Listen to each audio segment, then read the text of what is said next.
Here's your puzzle of the week. It is white to play and win. This is a really complicated position. It was from the game Buckley against Andrei Ciuravin, played in the British Rapid Play Championship in Peterborough in March 2026. So the fact that it's a rapid play as well makes this, well, I'm not surprised that in the game Graham didn't find this. It is extremely difficult.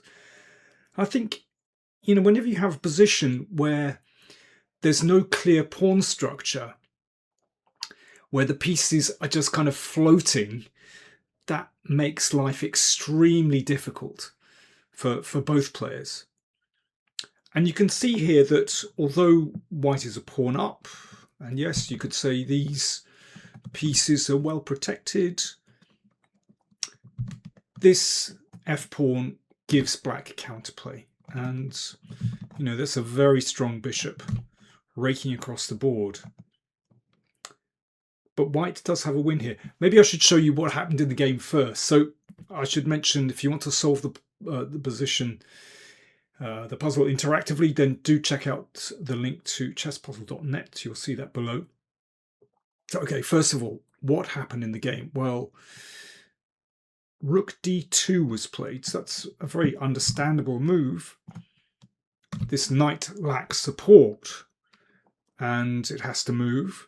So knight takes b4 and then rook takes pawn check. So it looks like white has made progress. But actually after this, what happens next?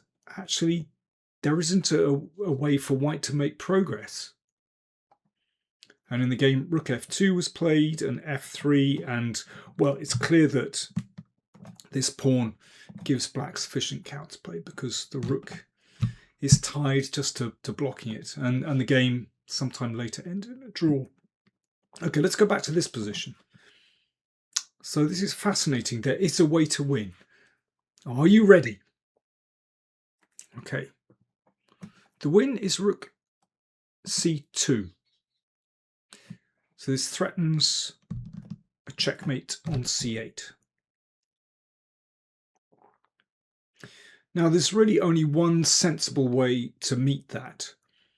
So you could put the knight back to cover c8, hits the rook, but actually after this is winning very easily.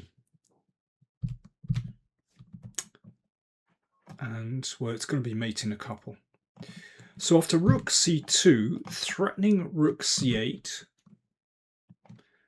rook d8, covering the c8 square, is the only decent defense. And now, what is the winning move? Then you cut back to disturb the knight. So rook takes knight threatened. And after knight takes pawn, then rook takes pawn check.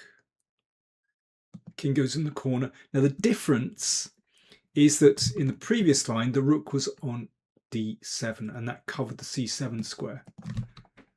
And here you can actually play knight c7 and rook b7 is checkmate. So you can make use of those beautiful knights and the king is gone. So that is very subtle indeed. So once again, the winning continuation is rook c2, threatening rook c8, and then rook d2, disturbing the knight, and rook b6 check, and so on. If you want to check out the details, then do click the link to chesspuzzle.net and you'll find loads more puzzles there to entertain you.